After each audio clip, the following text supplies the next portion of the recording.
Alright, so welcome back to my channel for another watch review. This time we're going to be looking at the Italian brand Out of Order, but just for 1 second before we start, I'm just going to show that I'm wearing the Casio F91W, which is an all-time classic. So now we can begin.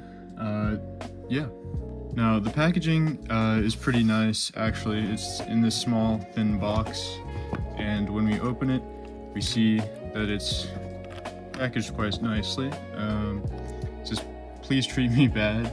It's very, strong cushioning, very nice. And then when you actually get in here, you can see the warranty card.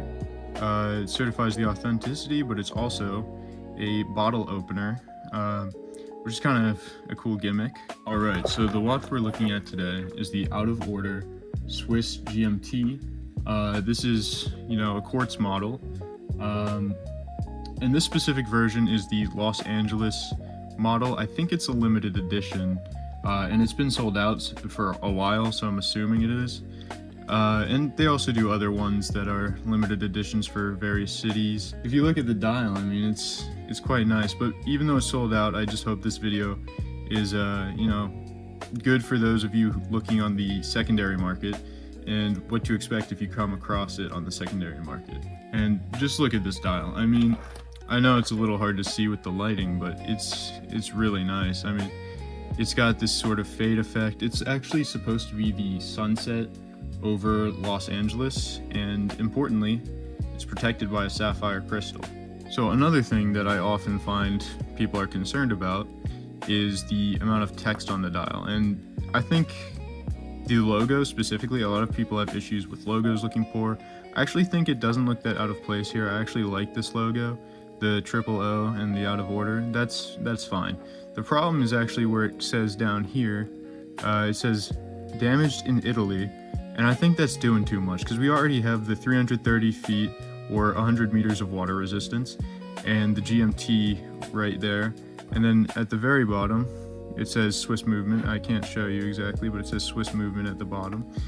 So there's already kind of a lot of text on the dial, and it doesn't really do anything to say damaged in Italy. Like, that's already what we know. That's already part of the branding. So I think it doesn't add much. Now I'm gonna try my best to show this, but there it is. The engraved case back is actually the Los Angeles city skyline, which it already says up here and down here what it is. You get the logo once again. Usually there's specs on the back of an engraved watch case. This does not have that. This is just the skyline. It says Los Angeles at the bottom, and it has damaged in Italy again, but in much smaller text here. It says GMT and the triple O with the Out of Order statement. Now, another important note here is that this case is pretty average for what you're actually looking at for a watch, especially in this price range. It's 316L stainless steel, which is, quite average for an affordable watch. So with the Swiss movement stamp, as I mentioned before, being at the bottom of this dial, the Los Angeles model features a Swiss quartz GMT movement, which is specifically the Ronda 515 24-hour quartz. These movements are admittedly pretty cheap, but they tend to go for about $12 to $20 when sold separately from the watch, and this kind of calls in question the actual MSRP of this product, which I didn't get it for MSRP. I got it for considerably less, but it's $397, which is a lot for what you're getting here. And I think that it kind of calls into question, especially with the movement. All right, so now we're going to get into the most important function of a GMT, which is the GMT function. The GMT function allows it to track 2 time zones at the same time, and this can be used to, like, if you want to track London, but you also want to track the Eastern Standard Time, you can do that by using this. So the way it actually works is you would set this GMT hand right here, which is the sort of arrowhead, to whatever time zone is your primary. So for me it's EST, so we would set this EST like the regular time it is now, and then you would have this Mercedes style hour hand tracking the secondary time zone. So the secondary time zone, that one you track on the 12-hour mark. The GMT hand you would track on the 24-hour markers up here. So these numerals are 24 hours. The inside is meant to be the 12 hours. So other features of this watch, as mentioned, are the 330 feet water resistance, which is about 100 meters. And this is kind of enough for, you know, a moderate amount of water. Like, you could be in a pool, that'll be fine. Obviously this isn't a diving watch, but I mean, if you wanted to take it diving, probably shouldn't. If you go past a certain depth, really. I mean, like, it's not gonna always be 100 meters because there is variation in these sort of watches. So you got to be careful of how far you're actually pushing it, because it might be less than the standard that they're saying it is. So as you can see here, there is a date wheel.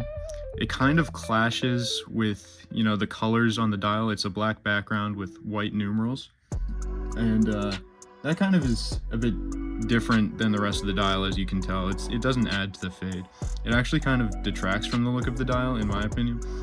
But I will say that it would be kind of hard to, you know, show the actual dial with a certain background on this, because it wouldn't be as legible. So it just wouldn't work as well. So I get why they did this. I just wish they didn't have to. And maybe the way they could have done that is not have the date, especially because if you're tracking 2 time zones and you switch it, it might not be the same date in the same place. Now, sort of to make it easier to read, you have the Cyclops window over the date wheel. I actually don't like this feature in pretty much any watch. I think it really detracts from the legibility, even because when you're looking at it from the side, it makes it kind of harder to see. So it only really works when you're looking at it straight on. And to be honest, the date wheel is big enough where you can read it either way. Like, you don't need the Cyclops, but it's gonna give it to you anyway, and I find that really annoying. Now, something else here, and it's really small, but it says on the side it's engraved "Made in Italy."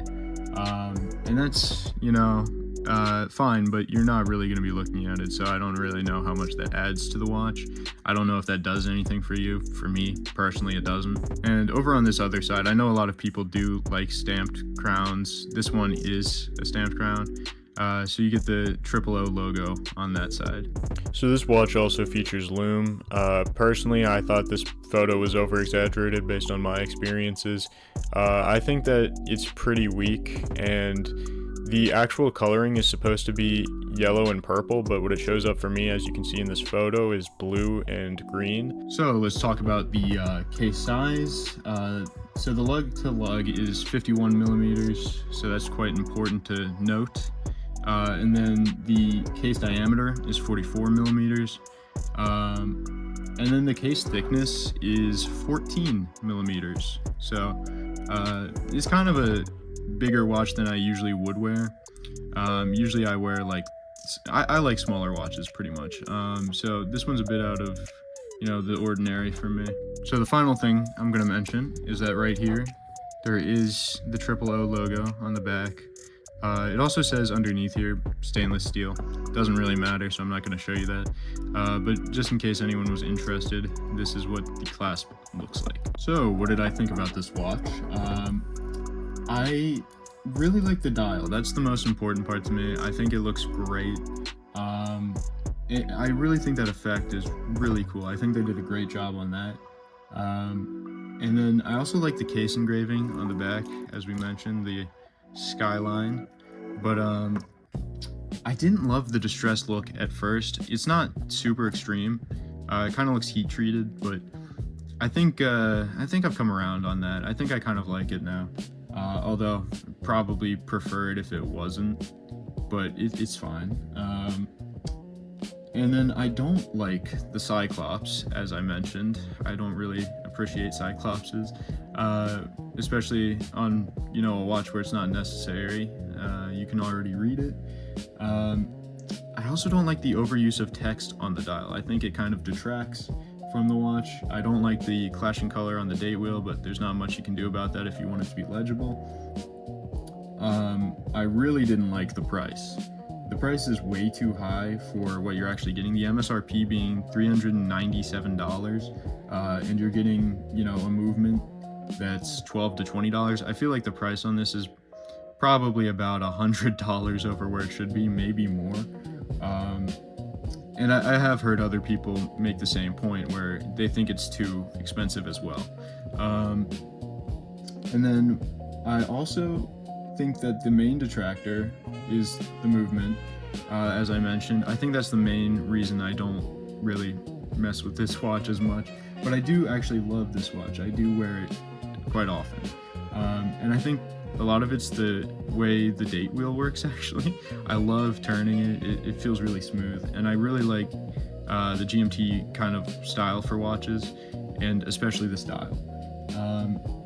And then other reasons and features I found on other watches was that they could do this much more affordably. I actually have the Islander Calabro, which is a automatic GMT, and that costs maybe $200. It was much higher quality and about half the price.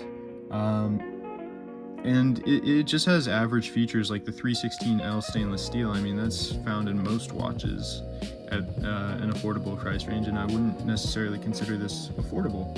I mean, I got a Hamilton Jazzmaster for less than this MSRP. And yeah, so thank you for watching. Make sure to subscribe. Make sure to leave a comment if you want to see more. And make sure to check out my other watch review, the Votary Sea Turtle Ocean. So yeah, that's about it. I'll see you in the next one.